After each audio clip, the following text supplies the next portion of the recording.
Hello, everyone. Welcome back to the channel. This is Stuart, Victor Echo 9, Charlie Foxtrot, and welcome back to Ham Radio Insights with me, Victor Echo 9, Charlie Foxtrot.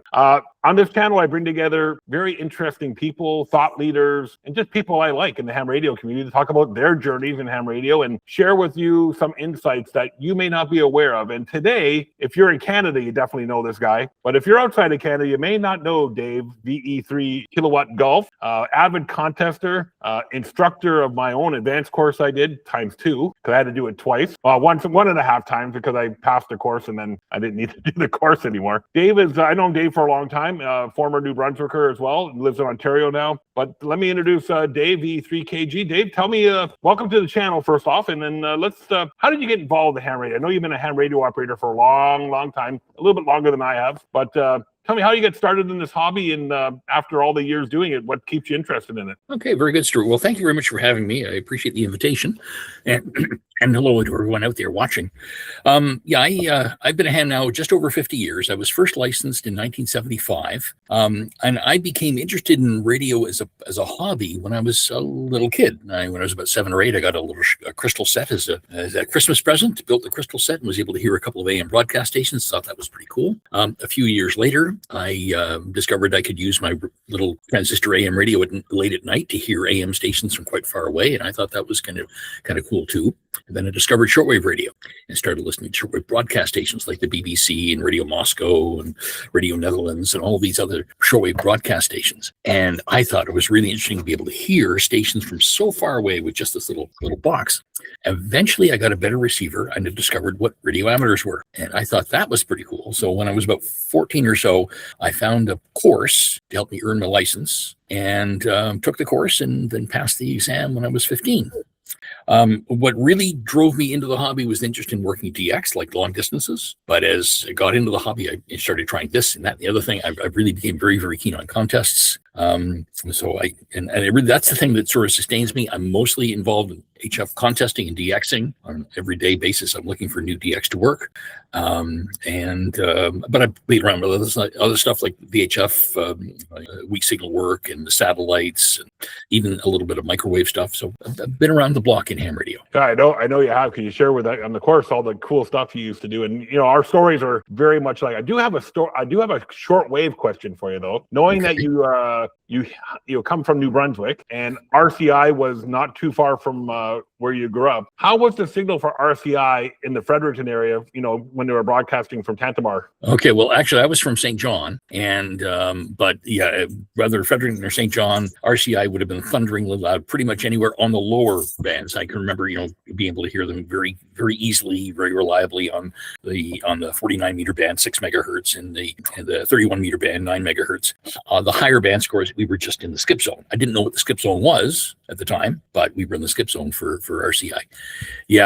Those, remember the towers for RCI as you drove along the Trans-Canada towards Nova Scotia. They were there. They were like a harbinger that you were on your way out of New Brunswick or on your way back in. And it's a shame to see them gone. I wish they were still there. Yeah, it's, going with everything going on in the world today, which we won't get into too much detail on that, but shortwave broadcasts were, when I was in Cyprus, for example, and it was my news. It was my news from back home. At 6 o'clock every morning, I would tune to Radio Canada International from my room in Nicosia and just get caught up on the latest news from Canada, because we used to get VHS tapes sent over from the government, but they were always 2 or 3 weeks old by the time we got them. That we missed RCI. I actually have a video on my channel about RCI, so I don't know if you check that out. But no, I haven't. It was. I would drove by one day, so I gotta stop here and actually record some things here. Recently, I used to depend on the BBC. I lived a couple of years in China, in Beijing, and cable television. I would get the BBC on cable TV, but every so often there would be a news story that was a little negative about China and the Chinese government. Suddenly, the connection would fail. So I relied on the BBC World Service by radio to still, keep up to date with the news when I was living there. And that was only like 12, 13 years ago. I think there's still a role for shortwave to play, but sadly, there are fewer and fewer shortwave broadcast stations around. Yeah, I know. And that's funny. When I lived in Florida, I just found out the other day by looking, just by chance, that there was a big shortwave broadcaster probably 50 kilometers away where I lived in Florida. in Okeechobee, that a private one, not a national one, supported by the government at all. But Dave, in your role today, you're the regulatory officer for Radio Amateurs of Canada. I think that's the official title. You oversee a lot of the regulatory and compliance that amateurs go through on a day-to-day basis, and work with our national, the federal government department, ISED, in that role. Tell us a little about that role. What does a day-to-day in your world look like when you're dealing with regulatory compliance and all the other things that kind of fall into that bucket? Well, I guess the principal role I have as the regulatory affairs officer is to be the primary contact between Radio Amateurs of Canada and our regulator, which is ISET. So that's the primary official role, and the secondary roles come with keeping the board and the executive informed on regulatory issues, and also being a point of contact for radio amateurs who have a question about the regulation, how things work, and if there's a detailed question they need to have answered. I've tried to study this stuff and understand it very, very clearly, and so I tend to be a source of informed opinion to radio amateurs. Another key thing I do is I write a column in our magazine, in the Canadian Amateur. Canadian Amateur is published every 2 months, and there's a column by me there, and I'm always dealing with one regulatory question or another. And I'm actually preparing my copy right now for the May issue, and I'm going to be dealing with with MCAB 2, the ISED standard for electromagnetic compatibility. Dealing with basically interference problems. So there's things like that. We have a couple of committees on the go, and I chair those. Had a big project involved in updating both the basic and the advanced exams. That was a big job involving about 20 volunteers from right across the country. So there are a lot of these little things, committee work and the writing, a lot of emailing that I do on a regular basis. Now, when it comes to enforcement issues, ISED will do their own enforcement when they need to. So we don't play a role in that in any way, shape, or form. But we are trying to come up with best practices that amateurs can follow if they have a concern that they feel needs to be directed to ISED. Oh, good. That's one of the questions I was going to have. And you spurred my thought on another thing. I hope I had some time near the end to talk about the advanced and basic question or the exams, because I know they've just been kind of overhauled a little bit. But let's get into the first topic at hand. We're getting into that time of year. It's mid-March now. I can't believe it's mid-March already. And we're getting into that time of year where a lot of people are thinking about moving or coming to Canada to visit. Americans coming up for summer break, Europeans coming over, people from all over the world coming to experience Canada's beauty, and they want to bring their radios with them, especially the guys interested in parks on the air and that kind of stuff. Now we got lakes and lagoons on the air. There's all kinds of new programs, but Parks on the Air is the one that kind of got me thinking about this. And I've talked about, the proper ways to identify and, operate your ham radio if you're an American coming up to Canada. But I thought, I'd just rather get, your take on it, because I know everything that I shared, I've learned from you anyways. But what are some of the things that Americans need to know when they come to operate their ham radios here in Canada this summer? Okay. Well, I mean, there are a number of different things to consider there. First off, of all these various on-the-air programs, we have the Islands on the Air and the Parks on the Air and all these. I think they're great. And because it's, one of the things that's a growing thing in amateur radio is this portable operation stuff. And it's fantastic. The one I'm waiting for someone to initiate is Boneyards on the Air, where people activate cemeteries. But I may be waiting a while for that. Well, when it comes to reciprocal operating, we actually, in Canada, we have a number of different agreements. So if you don't mind, Stuart, I may have a bit of a PowerPoint I'm going to share. So actually in Canada, we have a series of different agreements, and they all have slightly different rules and slightly different procedures that associate with them. First off, when it comes to the U.S. visitors from the United States to Canada, or visitors from Canada to the U.S., we have the Canada-USA Reciprocal Operating Treaty, which dates back to 1952. Visitors from many other countries, we have the CEPT Amateur Radio License. This applies mostly to amateurs who are in Europe or Canadians who want to visit Europe. We have the International Amateur Radio Permit, which is something that happens within the Americas, between North and South America.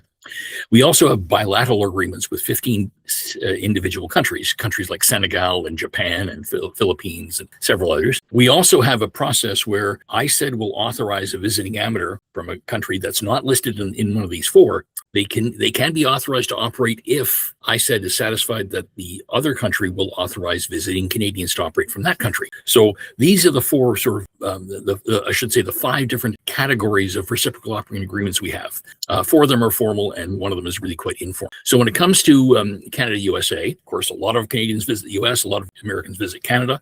This is probably the most heavily used one. Back in 1952, Canada and the US signed a treaty, and we incorporated into our radio regulations the provisions of this treaty. And this allows Canadian citizens visiting the US and U.S. citizens visiting Canada to operate their amateur radio equipment when they cross the border. Now, again, the treaty mentions citizens and it mentions visitors. So this really only applies to people who, are Canadian citizens visiting the U.S., people who have other immigration status. This doesn't count for you. It applies to U.S. citizens visiting Canada. If you have other immigration status in the U.S., that doesn't apply to you. So citizens and visiting. It doesn't apply to people who reside in the other country, and we have a fair few of those. So it applies to all classes of Canadian certificate and all classes of U.S. license. The way we're supposed to identify is you sign your home call sign first, followed by mobile, portable, or the / bar, followed by the standard prefix for the area that you're visiting. So if Stuart nips across over to Maine, he signs his V9CF portable W1. If an American amateur W1ABC visits New Brunswick, he identifies as W1ABC/V9. Now, this may strike many people as the reverse way to identify. And in contemporary terms, it is. But this treaty was written in 1952 when identification practices were different. And that's the way the treaty is written. And that's the way both the Canadian and the U.S. regulations are written when they apply to visitors from these two countries. There's no paperwork required. Just carry your certificate or your license with you. Nothing else is required to use this, to use the provisions of this treaty. Then we have the CEPT amateur radio license. And CEPT is that group of telecoms authorities in Europe. And they created an amateur radio license system to allow visitors from one country to operate easily while visiting the other. And so in the CEPT countries, the amateur radio license actually includes verbiage on the back that details this. So it's about 50 different sovereign states that take part in this. About 70 or 80 DXCC entities are involved in this. In order to use, so it basically allows a visitor from any of those 50 or so countries to operate in Canada, and allows Canadians visiting those 50 or so countries to operate while they're visiting there. For Canadians, you must hold an advanced certificate. The basic with honors, the basic with Morse, those don't qualify for this particular treaty or this particular agreement. If you come from another country, it's the top level license, the equivalent to the CEPT Class 1 license that applies. So in the UK example, that would be the full license. You identify exactly opposite to how I just described the Canada and the US. So because the CEPT amateur radio license was created in the 1980s, the identification procedures had changed. So now we put the visited countries prefix first, followed by the portable, mobile, / followed by your home call sign. So if you go off to Germany, Stuart, you'll be identifying as DL/V9CF. When a visitor comes to Canada, he visits you in New Brunswick, be VE9/DL1ABC or whatever his home call sign is. Now, for Canadians, there is a paperwork requirement. You have to bring a copy of your certificate, and you have to have what's called the CEPT. I made an error on my PowerPoint here, but you need a CEPT amateur radio license, and that's issued by RAC. So, and it's a very simple document, and it's just one piece of paper, but includes the necessary verbiage, the necessary language that comes from the CEPT amateur radio license. And that's good for 1 year, right? Yes. Yeah. We issue them for a period of 1 year. And I think there's a $10 fee or something like that associated with it. That's right. Yeah. And, so Adam in the RAC office handles these and handles them quite efficiently. But of course, he's got a lot of other duties. So, but be fair to him, be fair to yourself. If you know you're going, try and apply as early as possible to make sure that you have the document. We had, recall the situation last year. You might recall we had a postal strike, and I knew of a ham buddy of mine who was planning to travel to a CEPT country. He needed his license in a hurry, and there was no way to get it to him by mail. So, we did the next best thing, which is a PDF copy. So that can do in a pinch. Now, I didn't ask this question in your previous slide, but I know you've mentioned this to me as well a few times, that in all of these licensing agreements, the most restrictive of your classification, for example, a U.S. general coming up to Canada this summer is still bound by his or her U.S. general restrictions, correct? Well, yeah, it's a little bit more refined than that. So in the case of the Canada-U.S. agreement, I guess the basic rule is is you can't do anything in the other country that you can't do at home. So if you're U.S. amateur, you have a general class license, you can only operate within the privileges you have in the U.S., provided those privileges also exist in Canada. So, for example, on 20 meters, you're bound by the restrictions of the general license. So there's only part of the 20-meter band you can use for phone, part of it you can use for CW. You can't go beyond those when you visit Canada, even though it's quite possible to operate outside those bounds as a Canadian amateur. So if you're using the provisions of the treaty, you can't do anything in the visited country that you can't do at home. And it works the same way going down there. Although we can operate voice on 14-140, for example, the U.S. extras are not allowed to. So therefore, we're not able to operate voice on 14-140 while in the United States. That's right. A Canadian advanced amateur visiting the U.S. can operate as if they were a U.S. extra class operator, which that's the class that has all of the U.S. amateur privileges. Correct. Now, when it comes to CEPT, it's a little bit different. So somebody in using the CEPT amateur radio license, if they come to Canada, they have the privileges of a Canadian advanced amateur. Okay. It's none of this intersection of band plans and so on. So, for example, in Europe, the 2-meter band is only 2 megahertz wide, 144 to 146. In Canada, it's 144 to 148. So a European amateur can come to Canada and operate as an advanced amateur, so can operate the whole of the 2-meter band, not just the bottom 2 megahertz. Interesting. Okay, that's good. It's good, and works. I'm sure works the other way around too. If there's any exactly restrictions in say, Belgium that we may have the ability here in Canada to use it, but they don't have it in Belgium, like 2 meters. We're bound by that restriction as well. A good example might be the 4-meter band in the UK. Several countries in Europe have the 4-meter band at 70 megahertz. Visiting Canadian amateur operating under the provisions of the CEPT amateur radio license, when they're visiting the UK, can operate on the 4-meter band. You wouldn't be able to do so in Canada. That's and also work on 40 meters will be the same way. You can operate above 7,200. Yes, exactly. In the UK because that in that part of the world they're unable to operate there. That's right. The next one I think on the list is IARP, which is yes. You mentioned that's the North and South America. Tell us a little bit about that one. Now, see, IARP was developed in the early 1980s as an initiative by the Organization of American States, which is that sort of international organization of North and South America. The IARP has been adopted by only, I think, 9 or 10 countries. Canada is one, the U.S. is one, Argentina, Brazil, Bolivia, El Salvador, Panama. So there's a constellation of countries but not every country in North and South America. And what it does is that it allows a visiting Canadian, for example, when visiting one of the participating countries, it allows them to operate. Now, the CPT is less concerned with the class of Canadian certificate, but technically your Morse code qualification. If you don't have the Morse code qualification, which we offer in Canada, you can only operate above 50 megahertz. If you do have the Morse code qualification, you can operate on all bands when you're visiting that other country. That's the way the IARP works. And again, it was done at over 40 years ago. It's a very different kind of scheme. The identification process, however, is very similar to CEPT. You use the visited country's prefix first, followed by the portable mobile slash bar, followed by your home call sign. So Morse code is really the biggest difference there. If you're certified, if you have your qualification in Morse code, then you can operate all the bands basically. That's right. And this is really an artifact of the time before the ITU made the Morse code qualification optional. It was still and there are still several countries, a couple of countries in South America that require the Morse code qualification for HF access. In Canada, it's an optional add-on. In other countries, it's still a requirement. A few, not many. I think Brazil actually is taking quite an open view of this. So I think I stand to be corrected on this, but I believe if you don't have the Morse qualifications, you can still operate as a class 1 on all bands when visiting Brazil.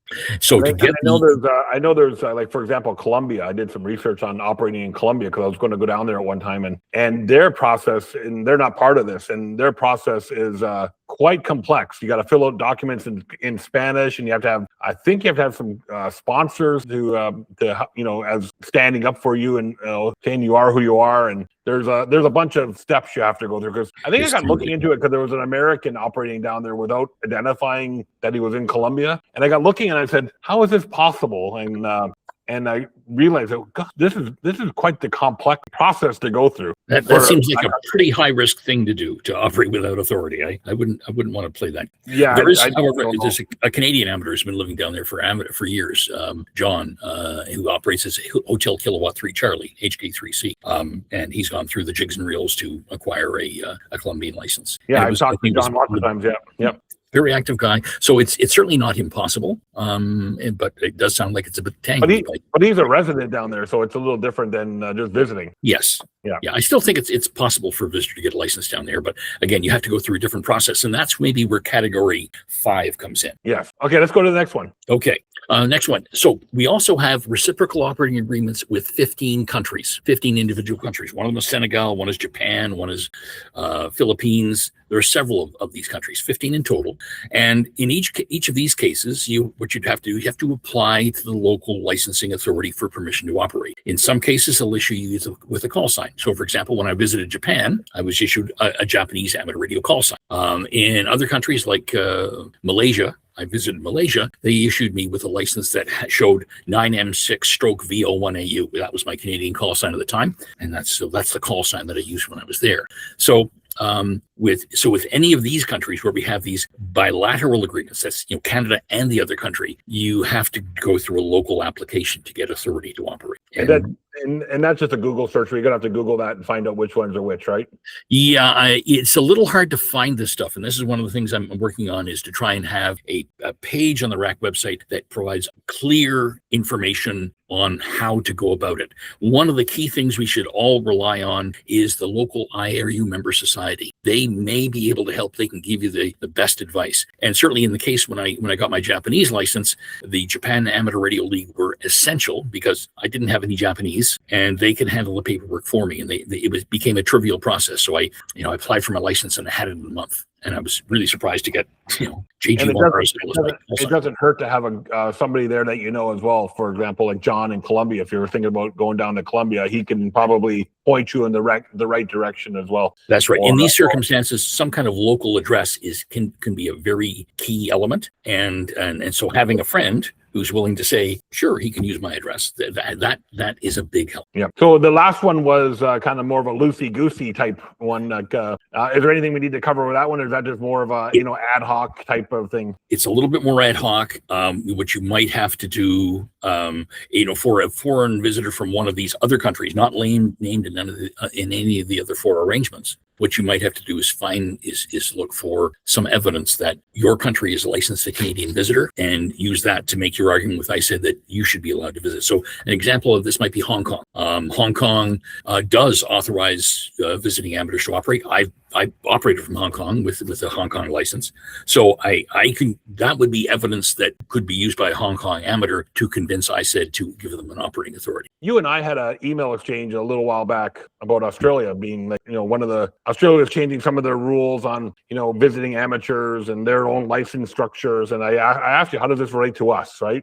Yes. Visiting Australia, for example. One of the things about regulations is in most countries, especially countries like Canada, Australia, New Zealand, regulations are kind of hard to change. So when they write them a certain way, it's almost like they're stored in amber.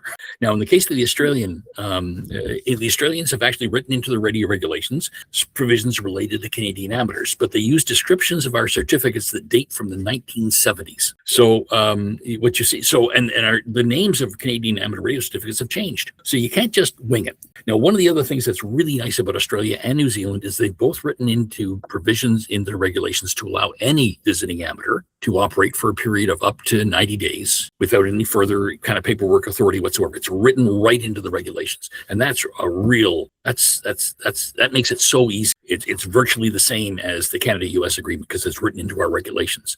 So the problem with the Australian regulations is it mentions the certificate of proficiency in radio amateur class and the certificate of proficiency in radio advanced class. The language has changed over the years in the way that we issue our certificates. So those old names don't quite apply the same way.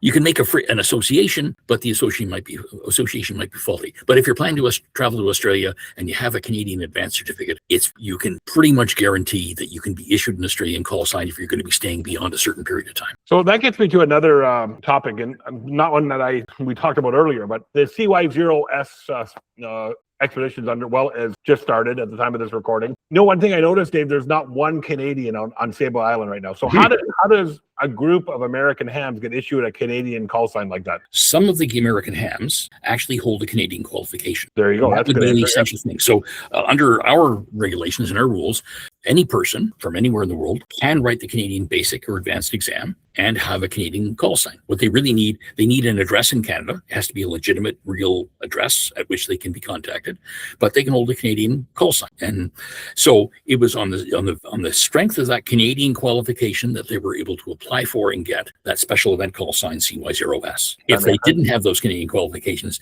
they would have had to rely on a friendly Canadian to do that for them. Because I looked at going out there last year. I was going to take a day trip out there, and I contacted everybody, got all the permissions from Parks Canada, and then I got how much it would cost to fly out there for the day, and I went, yeah, I'm not going. Yeah, $3,500 to go out there for the day. No, yeah, no, not. It's a little bit on my side of my price tag. But getting on the call signs like that as well. One of the things I talked to ISET about, and I do a lot of special events. For example, this summer I'm wanting to go to the Madeline Islands or Ile de Madeleine and operate from there, which easy to do. It's Victor Echo 2, right? That can be V9CF. Operate well. I can identify with the /2 or /VE2 or no identification at all. But I talked to ISET about, hey, can I get a special event VE2 prefix? And she said, well, you don't live in Quebec. I said, well, how do other people get a VE2 license? And then I got digging into all you really need is a valid mailing address. That's right. Yeah, that's right. So at one point, I held 4 Canadian call signs in 4 different regions of the country, and I had an address of convenience in each of those places, but it had to be a legitimate address. Could you use like a mail forwarding service for that? Well, I guess you could. You better have at one point. Yeah, I tell you, when I was living in Newfoundland, I used a PO box as my address, and that was fine. And then when I moved away from Newfoundland, I had mail forwarded from that old address to the new address, or I used a buddy's address. I mean, the practice is so long as the address is legitimate, through which you can be contacted. That's enough. You don't need to own property. You don't need to have a lease. You just need to have a real address that you can use, and it can be a business. It can be. Oh, it's always good to have friends in other places. That's right. Yeah. So the next topic at hand I wanted to address, and I don't want to make the video super long, so we might do a round 2 maybe down the road. You don't want it super long? Am I boring you by? No. It's actually going well, pretty good. Is around antenna height restrictions. There's some talk right now. Indiana, for example, in the States passed some HOA restrictions or the government has eliminated HOA restrictions for amateurs. We won't get into that. There's a lot of people talking about that right now. But and that got me thinking about our own regulations in Canada for antennae. And I have your article written here that you wrote in TCA last month that I'll link to in the description below, that you talk about what can amateurs do? How high can an amateur put antennas up without having to worry about municipal guidelines or anything else like that? The number kept coming up with 15 meters. Right. 49.2 feet or something like that if you do the conversion. What do amateurs need to know about putting towers up on their own property that either they rent, own, or lease? Okay. Well, first off, let's have a brief discussion about our Constitution. Always an exciting topic, but under the Constitution, the responsibility for the regulation of radio telecommunications lies with the federal government. So ISET is the responsible agency. ISET has a policy on this, and the policy. So even though it's purely federal jurisdiction, the ISET policy recognizes that local land use authorities do have a legitimate interest in antenna structures. So what the policy does is it creates an obligation where anybody proposing to put up an antenna system, a permanent antenna system, is obliged to consult with the local land use authority. However, you are exempt from consultation in certain circumstances. One of those circumstances is if the total structure is going to be 15 meters in height or less. So this means you, as a property owner, you can put up anything you want up to 15 meters under ISET policy. ISET, if you want to put up something higher than 15 meters, then you have to go through the consultation process. Which makes sense, yeah. Which makes sense. Now, a lot of municipalities, principally these municipalities we have to deal with here, and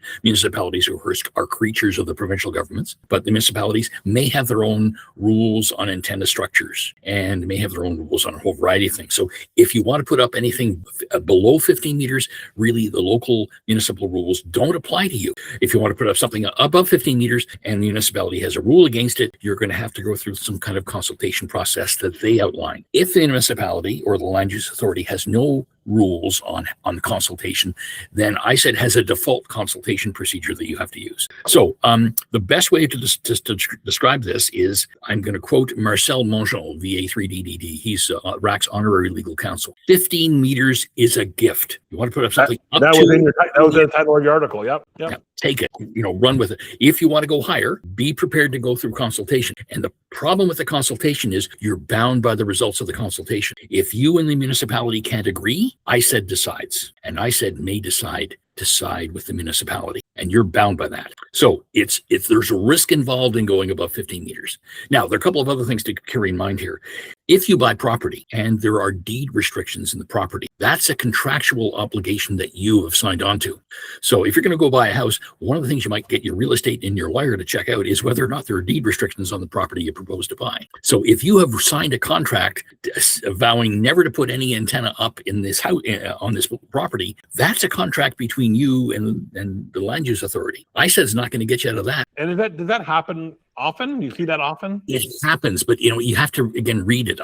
I lived in Ottawa several years ago, and I bought this house in the suburban neighborhood, and there were provisions in the deed that restricted antennas, but the description of the antenna was very specific. It basically talked about the very large satellite dishes that we once saw in neighborhoods. Back in the days when people were receiving TV around 1.3 gigahertz, you'd see people with these 10-foot dishes in the backyard. And, I remember them. Yeah. So you don't see those anymore, but the description of the restriction was written to describe that, so it didn't apply to the 15-meter tower I put up in my backyard. So again, you read it carefully. Don't wing it, because buying a house is a serious business. Now, another thing to carry in mind here: if you're a renter, well, the property owner, the guy, your landlady, has a certain right to say no. And again, ISED is not going to get you out of that arrangement either. So one of the other things that to carry in mind here is the ISED policy doesn't require consultation if your antenna system is temporary. And I think this description of temporary is 90 days or less. So if you're putting up something temporary, you may be in good shape.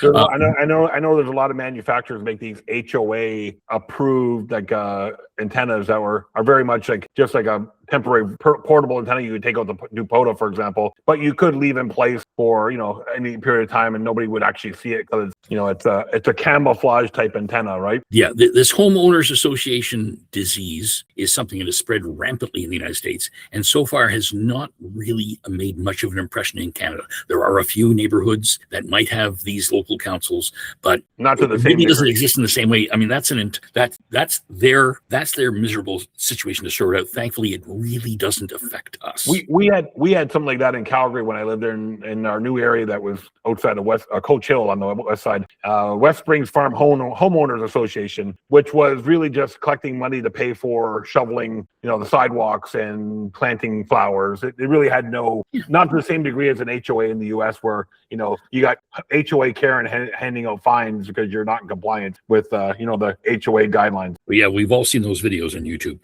Yes. Again, having a local community association doesn't necessarily mean that community association has any power over you. It's again, if you're going to buy a property, read the deed, or get your lawyer to read the deed to you. Make sure you understand what restrictions you're bound by. The only thing, buyer beware, right? Yep, that's right. Yep. And it's your own darn fault if you didn't read. That covers that topic. The next topic I had was about just the growing QRM from these switching power supplies. I heard yesterday from a friend of mine that he lives in a 5G neighborhood now, where these 5G wireless access points that stick on top of light posts are causing all kinds of issues. First off, what's ISED's take on it? And secondly, what can RAC do to help Canadian amateurs with the growing QRM issues? Okay. Yeah, it is a big issue. I mean, we're all we're like that frog in that pot of water, right? It's this temperature slowly increasing, the noise is slowly increasing, and we're being surrounded by this tremendous ocean of noise that's around us.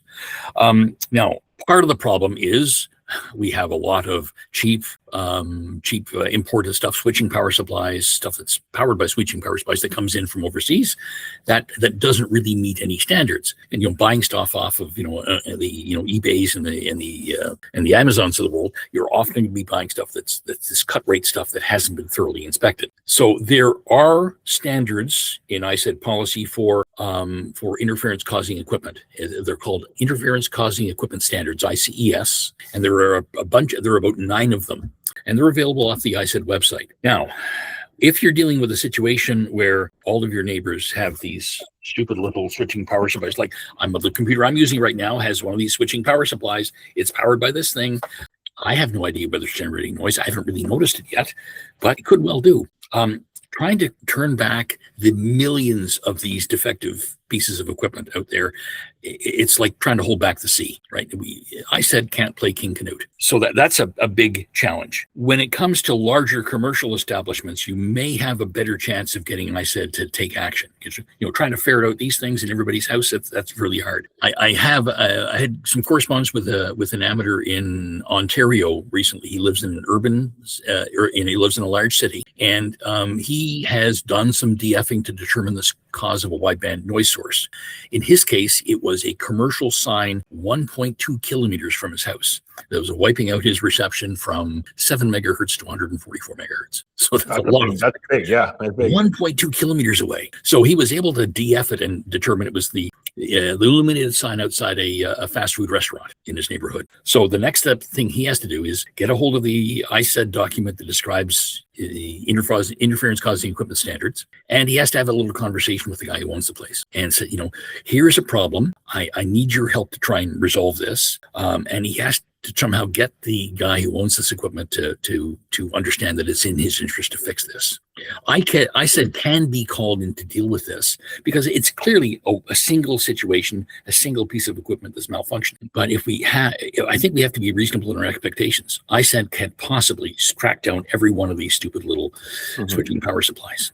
They're legion. They're everywhere. Look, you and I have a right to receive broadcasting. And broadcasting, those are like AM stations, FM stations, TV stations. Yeah. We have a right to receive that. As radio amateurs, we have privileges. So if ISED is going to establish their priority, if the local office in St. John is going to establish what thing am I going to investigate this week? Is it going to be where somebody's rights are being injured or where somebody's privileges are being injured?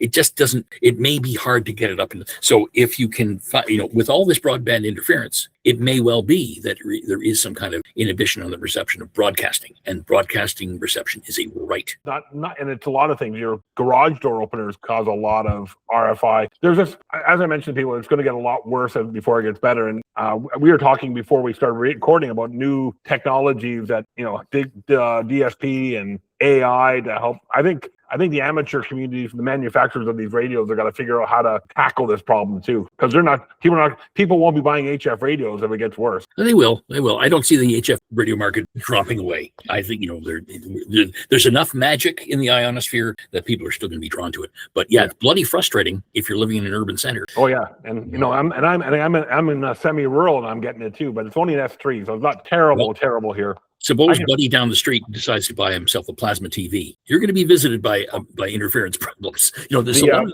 as I mentioned, my solar panels I put in last year are basically wipe out the 20 meter band during the day for me. But Solar Edge and Greenfoot have been very, very good, and they got new line optimizers coming to fix it. So we're just waiting for all the snow to melt off the roof. So is it the solar panel? Is it the inverter?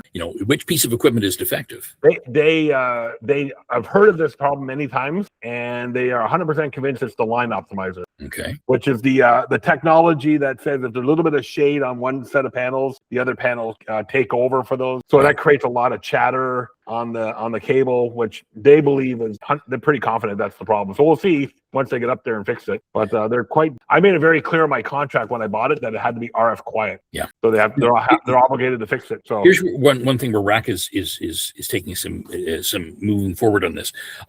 We've now struck a new committee, an EMC committee. Had one years ago and it sort of passed away.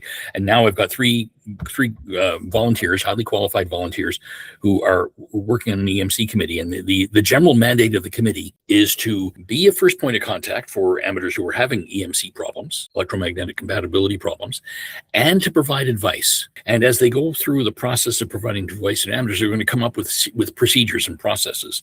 So I'm hoping that at some day in the future, there will be a comprehensive library on the WAC website that can be used as a starting point for anybody who's trying to deal with an EMC problem. Because not all EMC problems are the same, right? Some harmonica related, some of the broadband stuff. It goes both ways as well. We can create EMC problems as well as receive them. Right. So coming up with nuanced ways of dealing with these challenges is that's in itself is a big challenge. So we're getting up close to an hour here, so maybe we'll start wrapping up here. One of the questions I always ask everybody I have on the show here, Dave, is where do you see amateur radio going in the short-term future, and maybe 5 or 10 years down the road? If you had a crystal ball and it was perfectly clear, what do you see? Okay. Well, I think what we're going to see is a continuing diversification of the hobby. I mean, from the time that I've been a hand, we've seen more and more new things added to the hobby. The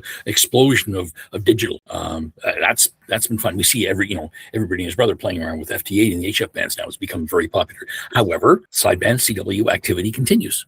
We're going to see more. I think we're going to see more of that kind of sort of innovation and variation in what we do.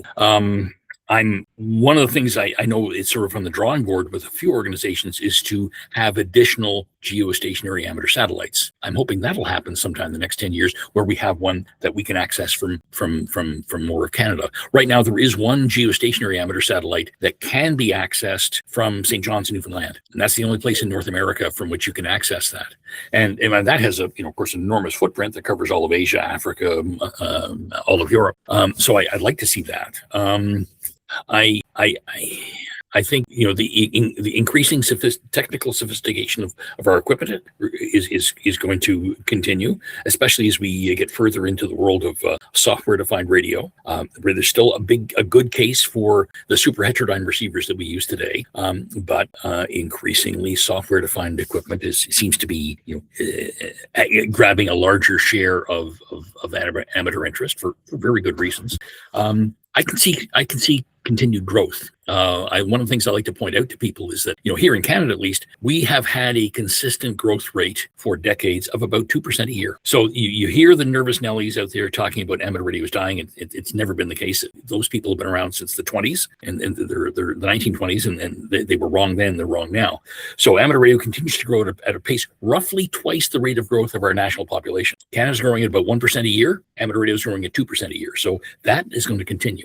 The pressures on the spectrum are going to continue. So the importance of being vigilant to resist those spectrum pressures are really important. And that's one of the key messages I kind of like to deliver here is the absolute importance of being a member of your national amateur radio society. We need an advocate for the spectrum that we have. I like to remind people that amateur radio has access to 9% of all the allocated radio spectrum in Canada. 9%. That's a lot. That's valuable real estate. Some of it is exclusive. Some of it is shared with other services. But that's a lot of access. We get that for free. All you have to do is pass an exam. But it didn't happen by accident. I mean, look at the two of us. I think you have to agree it's not because we're so good looking, right?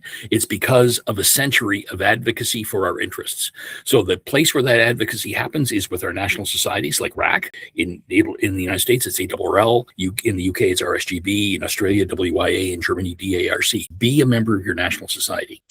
Another thing is in Canada, we're in a almost unique situation where when it comes to making international regulations, what happens is that the International Telecommunications Union has a meeting every 3 years to revise the radio regulations. The Canadian government delegation has a representative of amateur radio interests on it. That person is nominated by RAC, and currently it's Paul Coverdale of E3ICV.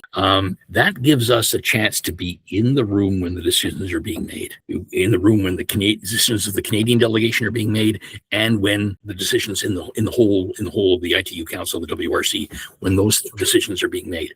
Now, the expenses of that radio amateur delegate have to be paid for by us. So the RAC has set up a fund called the Defense of Amateur Amateur Radio Fund to help cover the costs of that person's participation in these things. And the preparations for one WRC begin the day after the last WRC ends. So there's work that happens all the way along. So say Paul is in my weekly regulatory meeting with a few other people. Paul is forever attending meetings online, sometimes attending them in person, always there to listen for potential threats to the amateur service. And some of this stuff can be sneaky. I'll give you an example here.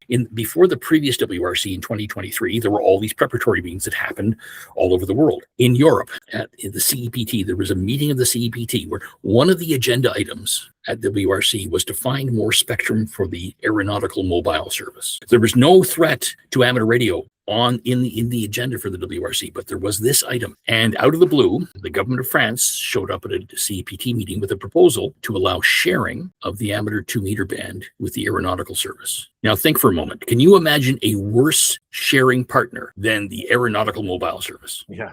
This their proposal would have made aeronautical mobile primary, amateur secondary. And their 2-meter spectrum is already reduced anyways. It's only 2 megahertz, and 2 megahertz is a lot of spectrum, but still. So if it wasn't for the fact that we're radio amateurs who were present in the room, who were able to whisper in the ears of their national delegations, it went through a complicated process to eventually close down this impulse.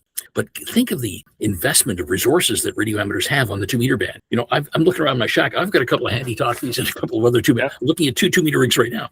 Repeaters, all the other stuff, all the time. That could have been endangered if there weren't radio amateurs in the room able to identify the threat and counter it. And that was in a preparatory meeting a year and a half before the actual WRC. So it's a continuous process of being there to defend our interests. So be a member of RAC, be a member of RSGB, ELRL, WIA, whatever your national organization is, whatever your disputes are about particular policy, those organizations are there to protect our interests. And if you're Canadian, contribute to the Defensive Amateur Radio Fund. It's absolutely essential to keep this work going because Paul can't afford to spend a month in Shanghai on his own hook. We've got to pay for those expenses. Yep, that makes sense. Good points to wrap up, Dave. Hey, thanks for doing this today. I really appreciate it. If anybody has any questions for regulatory in Canada, Dave's email is regulatory@rac.ca. I'll put it in the description below and maybe on the screen here. And I'm sure he'll be more than happy to hear from you. And if he can't answer himself, point you in the right direction. I know I always hesitate to give you an email saying, can I figure this out myself before I email you? And sometimes you can't. So, but Dave's always there to help us, our amateurs in Canada, if we have a sticky situation. Again, at least point us in the right direction. Dave, I really appreciate everything you do for this hobby and your service to us here in Canada, especially, and taking the time to teach all the courses that you do and all the work that you do and plus contesting and DXing. And we'll probably hear you on the band in a week and a half time for WPX. Right. I'll be operating as Charlie Golf 9 Tango. All right. Good. One thing I learned, and before we wrap up, is when I get a special event, I always look and see what contests are coming, and then I book the whole special event call for the entire month. Right. So this time I did the Alexander Graham Bell first telephone call special event, which was 150, so it gave me the Charlie Golf 9 prefix. And so I said, it's funny that's on the same month as WPX. What a coincidence. What a coincidence. Dave, thanks again for doing this, my friend, and all the best to you and your family there. And we'll see you on the next episode, which is tomorrow. I'm recording an interview with contest legend K3LR. Okay. So he'll be sharing some tips on contesting. That's why I didn't get too much into contesting with you today. All right, sure. Well, thank you very much for having me. And again, if anybody has a question, regulatory@rac.ca. I'd be very happy to help out any way I can. All right, folks, we'll see you in the next video when that'll be with Tim Duffy. See you guys next time.